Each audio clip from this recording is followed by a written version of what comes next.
താരസംഘടനയുമായി ബന്ധപ്പെട്ട വാർത്തകളാണ് സോഷ്യൽ മീഡിയയിൽ എങ്ങും നിറയുന്നത്. കാരണം ഒരു തെരഞ്ഞെടുപ്പ് വരാൻ പോവുകയാണ്. അതിലെ പ്രമുഖ സ്ഥാനങ്ങളിലേക്ക് മോഹൻലാൽ അടക്കമുള്ള പ്രസിഡന്റ് സ്ഥാനത്തേക്ക് തന്നെ പുതിയ ആൾക്കാരെ എത്തിക്കാനുള്ള പരിപാടികളൊക്കെയാണ് അണിയറയിൽ നടന്നുകൊണ്ടിരിക്കുന്നത്. മോഹൻലാൽ എന്തായാലും പ്രസിഡന്റ് സ്ഥാനത്തേക്ക് ഇല്ല എന്ന തീരുമാനം എടുത്തിരിക്കുന്നു എന്നതൊക്കെയാണ് റിപ്പോർട്ടുകൾ. ഇതൊക്കെ കഴിഞ്ഞ ദിവസങ്ങളിലൊക്കെ വലിയ വാർത്തകളായി വന്നപ്പോൾ കഴിഞ്ഞ ഒരു മീറ്റിംഗിൽ വലിയൊരു വാർത്ത മറുനാടൻ മലയാളി പോലുള്ള ചാനലുകൾ പുറത്തുവിടുകയും ചെയ്തു. വലിയ ആരോപണങ്ങൾ. ഇതിന്റെ സത്യാവസ്ഥ തേടി നടക്കുകയാണ് പ്രേക്ഷകരും മറ്റുമുള്ളവരും. അപ്പോഴാണ് ചില വെളിപ്പെടുത്തലുകളുമൊക്കെ പല പ്രമുഖരും സോഷ്യൽ മീഡിയ ലോകത്ത് എത്തുന്നത്. അമ്മ സംഘടനയുടെ പ്രസിഡന്റ് സ്ഥാനത്തേക്ക് ഇനിയില്ലെന്ന് ഉറച്ച തീരുമാനം എടുത്തിരിക്കുകയാണ് മോഹൻലാൽ. ഇതോടെ 3 മാസത്തിനകം തെരഞ്ഞെടുപ്പ് നടത്താനാണ് ജനറൽ ബോഡിയിൽ തീരുമാനമായത്. മോഹൻലാൽ സ്ഥാനത്ത് തുടരണമെന്ന് അംഗങ്ങളിൽ നിന്നും ശക്തമായ ആവശ്യം വന്നെങ്കിലും മോഹൻലാൽ സമ്മതിച്ചില്ല. ഇതിനെക്കുറിച്ച് സംസാരിക്കുകയാണിപ്പോൾ സംവിധായകൻ ശാന്തിവിള ദിനേശ്. മോഹൻലാൽ മലയാളത്തിലെ ഒരു പ്രമുഖ യുവനടന്റെ പ്രവൃത്തി മോഹൻലാലിന്റെ തീരുമാനത്തിന് പിന്നിലെ കാരണങ്ങളിൽ ഒന്നാണെന്ന് ശാന്തിവിള ദിനേശ് പറയുന്നത് തന്റെ യൂട്യൂബ് ചാനലിലൂടെ സംസാരിക്കായിരുന്നു സംവിധായകൻ. നാട്ടിൽ നടക്കുന്ന ഏത് കേസിലും മുഖമാകുന്ന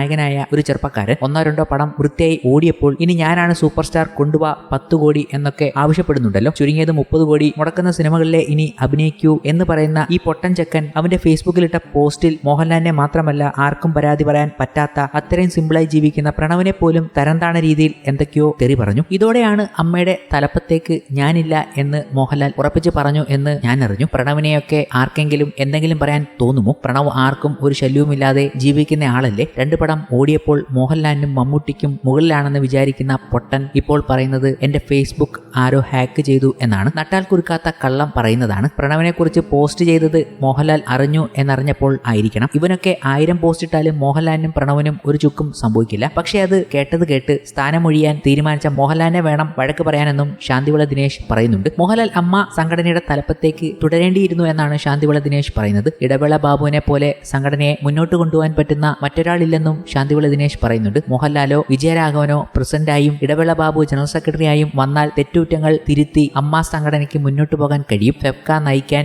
ബി ഉണ്ണികൃഷ്ണനെ പോലെ മറ്റൊരാളില്ല എന്നും പറയുന്നത് പോലെ അമ്മയെ മുന്നോട്ട് നയിക്കാൻ ഇടവേള ബാബു കഴിഞ്ഞേ മറ്റാരുമുള്ളൂ. എന്ത് ചെറിയ കാര്യത്തിനെ വിളിച്ചാലും ബാബു അപ്പോൾ അതിൽ ഇടപെടും. മോഹൻലാലും മമ്മൂട്ടിയും സുരേഷ് ഗോപിയും ഇക്കാര്യം ചർച്ച ചെയ്ത് സമവായ നീക്കം നടത്തണമെന്നാണ് തനിക്ക് പറയാനുള്ളതെന്നും ശാന്തിവിള ദിനേശ് വ്യക്തമാക്കുന്നുണ്ട്. എന്തായാലും ഇങ്ങനെയുള്ള ചില കാര്യങ്ങൾ വലിയ രീതിയിൽ സോഷ്യൽ മീഡിയയിൽ ചർച്ച ചെയ്യപ്പെടുന്നുണ്ട് ഈ ദിവസങ്ങളിൽ. അതിനൊപ്പം തന്നെ താരസംഘടനയായ അമ്മയിൽ ഇത്തവണ പ്രസിഡന്റ് സ്ഥാനത്തേക്ക് ഉൾപ്പെടെ ശക്തമായ മത്സരത്തിനാണ് സാധ്യത. 6 പ്രധാന ഭാരവാഹികളും 11 അംഗ എക്സിക്യൂട്ടീവും അടക്കം 17 പേരെ കണ്ടെത്താനുള്ള തെരഞ്ഞെടുപ്പിൽ സ്ഥാനാർത്ഥികളായി 30-ലേറെ പേർ വന്നേക്കുമെന്നാണ് സൂചന. ജനറൽ സെക്രട്ടറി സ്ഥാനത്തേക്ക് വനിതയെ കൊണ്ടുവരുന്നതടക്കമുള്ള ശ്രമങ്ങളും അണിയറയിൽ നടക്കുന്നുണ്ട്. ഓഗസ്റ്റ് 15-ന് നടക്കുന്ന തെരഞ്ഞെടുപ്പിൽ സ്ഥാനാർത്ഥികളാകാനുള്ള പത്രിക വിതരണം കഴിഞ്ഞ ദിവസം തുടങ്ങി. ആദ്യ ദിവസം തന്നെ 5ഓളം പേർ പത്രിക വാങ്ങിയിരുന്നു. സംഘടനയുടെ കഴിഞ്ഞ ഭരണസമിതിയിൽ പ്രസിഡന്റായിരുന്ന മോഹൻലാൽ തുടരാൻ താല്പര്യം കാണിക്കാത്ത സാഹചര്യത്തിൽ ആ സ്ഥാനത്തേക്ക് ഒരു യുവതാരത്തെ കൊണ്ടുവരാൻ ശ്രമമുണ്ട്. കുഞ്ചാക്കോവൻ അടക്കമുള്ളവരെയാണ് പരിഗണിക്കുന്നത്. സീനിയർ താരമായ വിജയരാഘവനെ പ്രസിഡന്റ് സ്ഥാനത്തേക്ക് കൊണ്ടുവരാൻ ഒരു വിഭാഗം ശ്രമിക്കുന്നുണ്ട്. വിജയരാഘവൻ പ്രസിഡന്റ് സ്ഥാനത്തേക്ക് വരാൻ തയ്യാറായാൽ ഒരുപക്ഷെ മത്സരമില്ലാതെ ഒറ്റ നോമിനേഷൻ ആകാനും സാധ്യതയുണ്ടെന്നും സൂചന. ജനറൽ സെക്രട്ടറി സ്ഥാനത്തേക്ക് ബാബുരാജ് അടക്കമുള്ളവർ മത്സരരംഗത്ത് ഉണ്ടായേക്കും. ഒരു വനിതയെ ഈ സ്ഥാനത്തേക്ക് കൊണ്ടുവരാനുള്ള ശ്രമമുണ്ടായാൽ ചിത്രം